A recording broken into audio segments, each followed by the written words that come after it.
Bueno, en esta segunda unidad nos vamos a dedicar al desarrollo de lo que es el presupuesto público.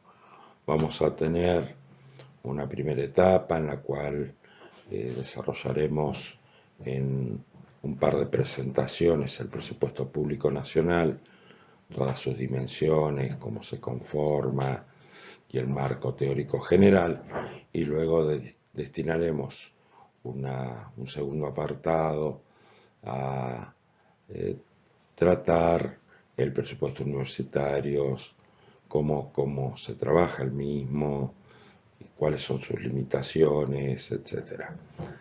Bueno, cuando nosotros nos referimos al presupuesto público nacional, tenemos que pensar que el mismo va a estar dentro de un marco general mucho más amplio, que es el de la planificación. Esta planificación, que va a ser una planificación estratégica, va a estar en el ámbito de la política y es de largo plazo. Esa planificación estratégica va a vincularse con una planificación más de tipo táctica y que tiene que ver con el corto plazo, y esta es la planificación normativa. Es decir, una planificación estratégica de largo plazo, que son planes plurianuales que se van a ir desarrollando con planes anuales que van a estar enmarcados en los diferentes presupuestos públicos. Esta planificación estratégica o de largo plazo va a estar en el ámbito de la política, es una construcción social y marca los grandes lineamientos hacia donde se quiere dirigir la sociedad. Para eso va a necesitar diferentes etapas y para poder hacer ese cumplimiento se hacen planificaciones anuales. Estas planificaciones anuales, que son más de tipo táctica, que son más rígidas, que son operativas y, como dijimos, son de corto plazo, está en el ámbito de la administración pública. Y la ley de presupuesto va a ser el principal instrumento para esta planificación táctica. Como dijimos entonces, tenemos una planificación estratégica que es de largo plazo, es política, es una construcción social, y si bien hay una planificación de largo plazo, va a tener flexibilidad. Esta flexibilidad se va a ir adaptando a este plan de largo plazo según la coyuntura haga necesario ir corrigiendo el camino de la misma. Por otro lado, teníamos la planificación normativa, que es de corto plazo, es totalmente tecnocrática, es rígida y está sistematizada. Y el ejemplo, como dijimos, claro, de esta planificación normativa es la ley de presupuesto. Entonces, ¿qué es el presupuesto público? El presupuesto público es un resumen anual y sistemático que establece las previsiones del gasto público y de los recursos necesarios para cubrirlos. Es decir, una vez que se estiman cuáles son los recursos que van a ser necesarios, en realidad cuando se estiman los recursos que se van a poder obtener, con estos recursos se hace el plan de gasto. Este presupuesto nacional es una ley que evidencia cuáles son las líneas de acción de gobierno, es decir, establece cuáles son las prioridades del gasto y estima los recursos con los que se financiará el mismo. En este sentido, a lo que nos estamos refiriendo es que claramente nosotros dentro de un presupuesto nacional veremos cuáles son las políticas de más alto impacto, ya sea educación, salud, defensa, y dependiendo dónde se pone la mayor cantidad de recursos, estaríamos de alguna manera pudiendo delimitar con claridad cuál es el trasfondo ideológico de las políticas a llevar a cabo. En algún punto también, con respecto a los recursos, si bien estos recursos se van a estimar, estos recursos provienen del sector privado a través del poder de imperio que tiene el Estado para cobrar impuestos. pero no es lo mismo tener una estructura tributaria progresiva que una regresiva, es decir, va a depender donde se ponga el foco, de dónde van a obtenerse los recursos, es en quién va a impactar en mayor o menor medida el financiamiento con que el Estado puede programar sus gastos. Entonces, el presupuesto, dijimos, está dentro de la planificación normativa, es la ley de leyes, porque claramente es el marco general que materialmente va a impactar en las diferentes políticas y el rumbo material de una sociedad, y debe realizarse con eficacia obligatoria para los diferentes poderes a los que se encomienda su ejecución. Podemos también definir al presupuesto como el barómetro que mide la cultura de una sociedad, por todo lo que dijimos antes, es decir, parte de un proceso político y de una construcción social que es la planificación general, que de alguna manera es el resultado de las pujas políticas y es el resultado de, en una sociedad democrática, de el voto con el cual se pone en representación de la sociedad a un determinado lineamiento político que obviamente va a seguir su plan de gobierno, que es el que se puso a disposición de la sociedad al momento del cual ejerce su poder soberano de voto. Esto puede tener cierta relatividad en algunos momentos, dado que no necesariamente lo que se plantea en una plataforma de luego es lo que se lleva a cabo. Sin embargo, en mayor o menor medida, la sociedad va a permitir o no va a permitir que se produzcan sesgos entre lo prometido y luego lo que se ejecuta o se encamina. En este sentido, claramente podemos referenciarnos a lo que en algún momento planteaba Schumpeter, que el espíritu de un pueblo, su nivel de cultura, su estructura social, las acciones que su política pueda preparar, todo esto, y más está escrito en su historia fiscal, que no es otra cosa que los presupuestos, sus ejecuciones presupuestarias y sus cuentas de inversión. El que sepa escuchar a su mensajero podrá aquí discernir el trueno de la historia mundial con mayor claridad que en ningún otro lugar. Es decir, cuando uno revisa cómo se fueron desarrollando los presupuestos y principalmente cómo se fueron desarrollando sus ejecuciones, puede de alguna manera entender con claridad cómo se fue desarrollando la historia. Para eso hay diferentes indicadores y muchas veces esos indicadores, que si bien son fotografías en el momento en el cual se hace la medición, uno puede ver cómo ha ido evolucionando durante los diferentes procesos políticos. Digamos que uno podría plantearse que el 30% de pobreza es alto. Bien, pero hay que ver si cuando inició el proceso político era mayor o menor al 30%. Digamos que un 30% de pobreza es alto, sí y solo sí se inició con ese nivel de pobreza una administración.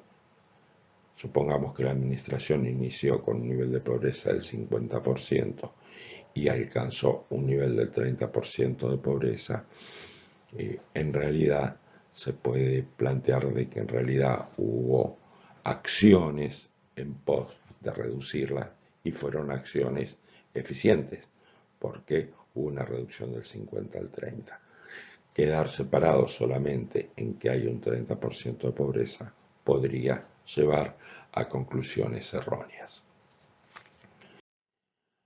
Entonces dijimos que el presupuesto va a estar dentro de lo que es la actividad financiera del Estado y que para alcanzar sus fines el Estado necesita realizar gastos y para poder realizar estos gastos debe obtener recursos. Estos recursos y estos gastos van a ser calculados y autorizados. Es decir, quien lleva adelante las políticas, que es el Poder Ejecutivo, hará sus cálculos, pero todo debe ser autorizado por el Poder Legislativo. El marco normativo con respecto al presupuesto lo vemos en la Constitución Nacional, en sus artículos 75 y 100, en la Ley de Administración Financiera, la 2456, y en los diferentes sistemas de control del sector público.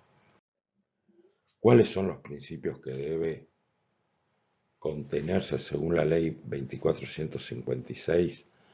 El presupuesto, bueno, debe cumplir con una serie de principios generales que hacen de que se haga de un sistema de control lo suficientemente eficiente al respecto.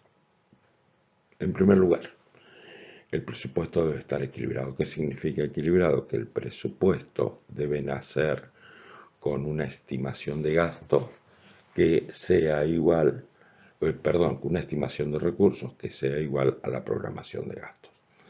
Es decir, no tiene sentido que se plantee que hay una estimación de gasto de recursos inferior o superior a la programación de gastos. En este sentido, pensemos que si estimamos tener recursos y programamos gastos por encima de estos recursos y los mantenemos en el tiempo, entraríamos en una espiral de endeudamiento permanente de la cual no se podría salir. Por el contrario, si hay una estimación de recursos que es muy superior a la programación de gastos, no tiene sentido haber presionado al sector privado detrayendo recursos que podrían haberse puesto a disposición de actividades productivas sin ningún sentido, puesto que el Estado no tenía pensado con esos recursos programar gasto alguno. Otro de los principios presupuestarios es el de unidad, que todos los gastos y los recursos deberán incluirse en un único documento. Es decir, no puede haber infinitos presupuestos, sino que el presupuesto nacional es único y contiene todos los recursos y todos los gastos. La universalidad, que es que todo aquello que constituye materia de presupuesto debe estar incorporado, es decir, no puede dejarse fuera del presupuesto todo lo que sea inherente al mismo. En este sentido, podemos decir que este principio de universalidad está complementado por el de exclusividad que veremos más adelante. Claridad. Obviamente, el presupuesto debe tener una metodología que sea comprensible para el ciudadano. Deberían utilizarse conceptos que no dejen dudas sobre su significado. Debe ser legible y debe ser claro.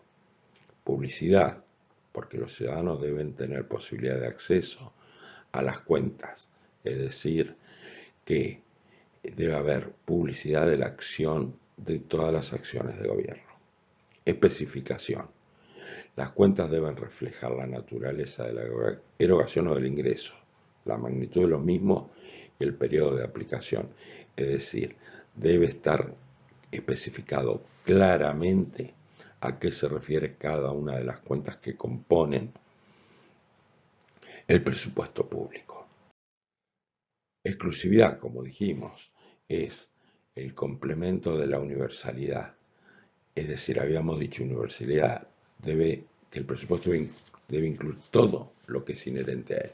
Y la exclusividad es que no se puede incluir en la ley de presupuesto cosas que no sean inherentes al mismo. Anticipación, es decir, cuando hablamos de presupuesto, su aprobación debe ser anterior a su ejecución. Estamos hablando de un plan a futuro, por lo tanto, aunque este plan sea de corto plazo, debe estar aprobado antes de comenzar su ejecución. Continuidad. ¿Qué significa la continuidad? Que el presupuesto anual debe, una vez terminado, debe contar con el nuevo presupuesto anual para poder mantener una continuidad de la administración pública. Es decir, que el sector público siempre debe contar con presupuesto. En caso de no contar, debe prorrogar el presupuesto vigente para que se pueda seguir registrando en el mismo todos los, tanto ingresos como egresos, a la administración pública. No afectación. Ningún recurso se puede asignar a determinados gastos. Es decir, el presupuesto es general y no puede haber una vinculación, cuando hablamos de presupuesto público, directa entre el recurso y el gasto. Porque no estamos hablando de un precio donde de alguna manera hay un recurso que tiene que ver con una contraprestación. Estamos hablando de un presupuesto. El presupuesto es un plan de gobierno general, es decir, con una cantidad de recursos que se estiman, se realiza una planificación de gastos generales. Exactitud. ¿Qué quiere decir esto? Que el presupuesto debe ser lo más exacto posible. Es decir, cuando se estiman los recursos, debe hacerse con un nivel de rigurosidad que sea lo más cercano a la realidad que va a suceder. Y por lo tanto, a una vez que se hizo esta estimación, también debe ser riguroso el plan de gasto. Sobreestimar o subestimar no es aconsejable. Digamos que una sobreestimación o subestimación nos puede llevar a posiciones totalmente pesimistas o posiciones peligrosamente optimistas que pueden poner la situación presupuestaria y por lo tanto la finanza del sector público en peligro.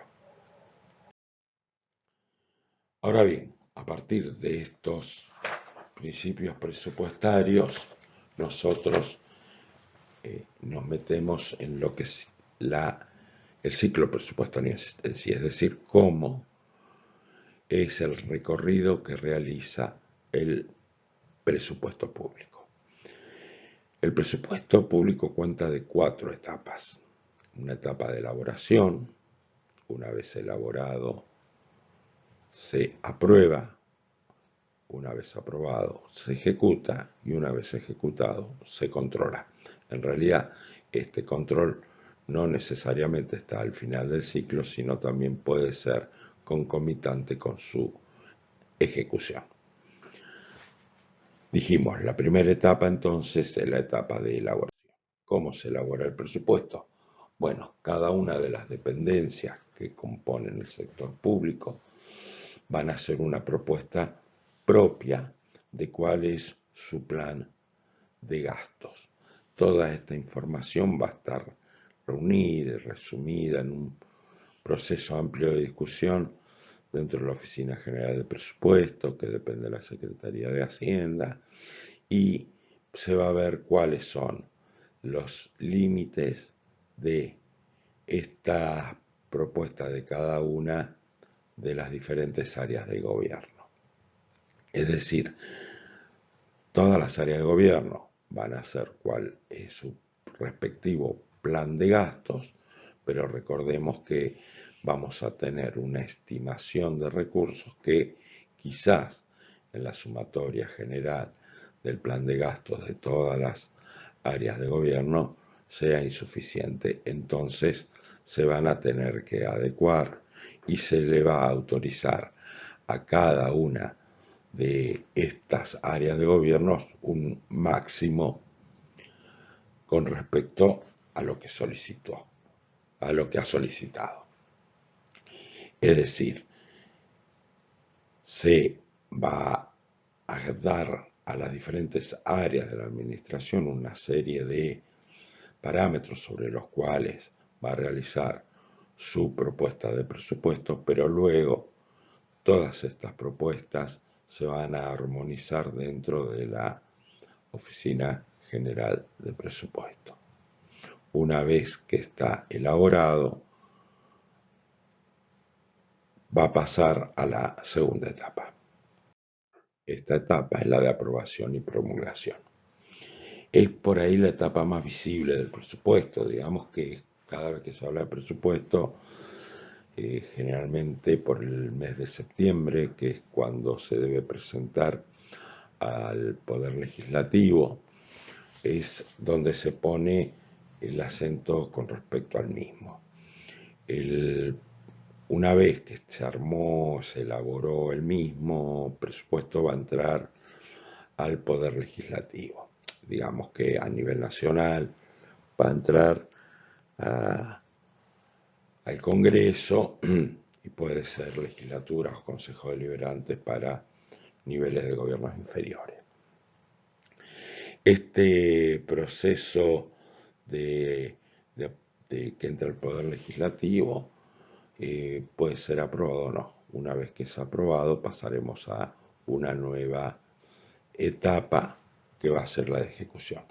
Si se aprobara, se completa esta etapa del ciclo con la promulgación, que es una vez aprobado, el Poder Legislativo lo envía al Poder Ejecutivo para que lo publique en el boletín oficial y sea promulgado por ley.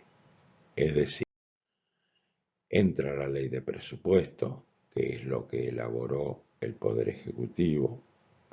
En el caso del gobierno a nivel nacional, entra por la Cámara de Diputados. La Cámara de Diputados le va a dar tratamiento en la Comisión de Presupuesto y Hacienda y va a sacar dictamen. Ese dictamen es debatido en la Cámara de Diputados y pueden pasar dos cosas: será aprobado o no. Si no se aprueba, vuelve a la Comisión de Presupuestos, que vuelve a dar un dictamen y luego vuelve a entrar en debate al Congreso. Si se aprobara, pasa a la Cámara de Senadores. Una vez que está en la Cámara de Senadores, puede aprobarse o no. En caso que no se apruebe, va nuevamente a la Cámara de Diputados y comenzamos el ciclo de nuevo. Pero si se aprueba, va al Poder Ejecutivo. El Poder Ejecutivo, con esta ley de presupuesto, va a tener una instancia que es la posibilidad de vetarlo. Digamos, si durante todo el procedimiento se perdió el espíritu del proyecto de ley, puede ser que el Poder Ejecutivo no haga propio la ley que surgió de ambas cámaras y por lo tanto lo vaya a vetar. Si lo veta, va a entrar a la Cámara de Diputados para que puedan impulsarlo por ley vía insistencia, que es con la aprobación de los 2/3. Esto es una situación bastante atípica, no sucede normalmente, pero bueno, está previsto por si sucediera. Lo normal es que si se cumplió todo este ciclo y llega aprobada la ley al Poder Ejecutivo, este lo aprueba y entonces a partir de la promulgación y la publicación en el boletín oficial se convierte en ley. ¿Qué sucede si no se aprueba? Si no se aprueba y hay que comenzar el nuevo periodo de gobierno o el nuevo año en para cursar las diferentes actividades de la administración pública, se tomará el presupuesto vigente, o sea, el del año anterior, y le dará continuidad a la administración a través de lo que se conoce como presupuestos de prórroga. La ejecución, que es la tercera etapa una vez aprobada, es directamente la puesta en acción del plan de gobierno a partir de los recursos aprobados y del plan de gasto aprobado. En este periodo, recordemos que cuando se aprobó en el periodo de aprobación, digamos, o en la etapa de aprobación, el presupuesto al Ejecutivo se le dio lo que se conoce como crédito presupuestario, que no es otra cosa que el límite que tiene el Poder Ejecutivo a gastar en cada uno de los rubros. En general, de acuerdo a la teoría, no debería poder modificarse este límite a gastar, y si fuera necesario debería pedirle permiso nuevamente al Congreso para hacer algún cambio en estos créditos presupuestarios.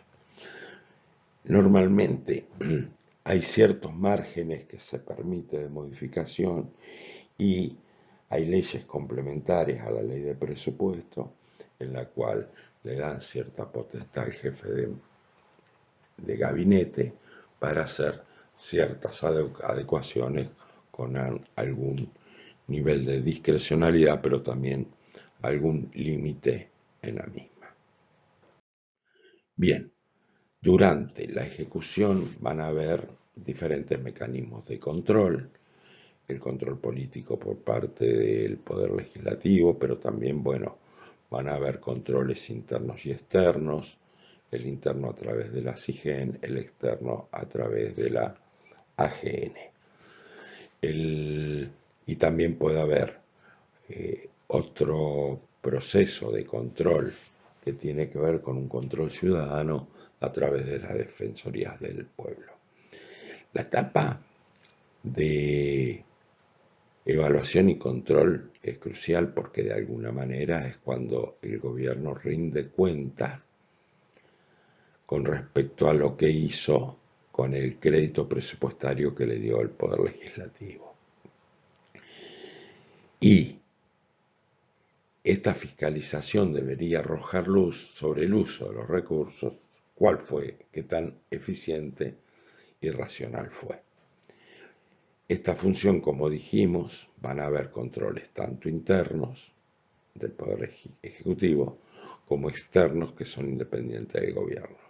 Y también lo dijimos, el Poder Legislativo va a tener un control político, principalmente al final del ciclo, cuando se presente la cuenta de inversión, que no es otra cosa que un resumen de la ejecución presupuestaria, y si es aprobado por el Poder Legislativo, de alguna manera estaría aprobando esta gestión como eficiente, racional o que siguió los lineamientos generales.